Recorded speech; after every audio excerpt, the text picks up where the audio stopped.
ও আমার একটা হৃৎপিণ্ড, সেটাই আল্লাহ নিয়ে গেছে। পরশুদিন বলছে, বাবা আমার একটা বরকা কিনে দাও। আমার স্যান্ডেলটা দেখে 3 বছর পুরাতন ছেঁড়া, কিন্তু আমি আমার স্যান্ডেলটা পাল্টাই না, সেলাই করে নেই, কিন্তু আমার বাচ্চাদেরকে আমি কষ্ট পেতে দেই না। শুধু একবার বলছে, বাবা লেসে খাবো। আমার মেয়ের মোবাইলে আমার নাম হলো 500 ছবি আছে।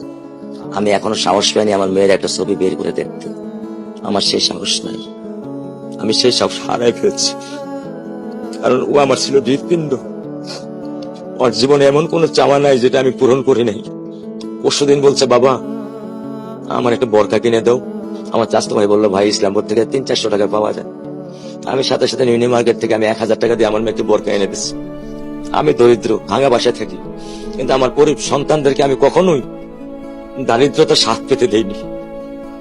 দারিদ্রতা স্বাদ পেতে দেইনি। আমার বড় মেয়েকে এখন আমি সেলোরার থেকে জামা কিনে দিই। আমার স্যান্ডেলটা দেখেন 3 বছর পুরাতন ছেঁড়া, কিন্তু আমি আমার স্যান্ডেলটা পাল্টাই না, সেলাই করে নেই, কিন্তু আমার বাচ্চাদেরকে আমি কষ্ট পেতে দেই না। শুধু একবার বলছে, বাবা লেসে খাবো। আমি 1 মিনিটও দেরি করিনি, 1 মিনিটও আমি দেরি করিনি। ও আমার একটা হৃৎপিণ্ড, সেটাই আল্লাহ নিয়ে গেছে। আলহামদুলিল্লাহ, শুকরিয়া, আল্লাহ দিছে, আল্লাহ নিয়ে গেছে। আমার কোনো কষ্ট নেই। আমি তো চাইলে পারতাম না, অনেক দম্পতি আছে যাদের সন্তান নেই। আল্লাহ দিছে, আল্লাহ নিয়ে গেছে। আমি আলহামদুলিল্লাহ করি আল্লাহ গেছে। আমার কোনো কষ্ট নেই, আমার কোনো কষ্ট নেই।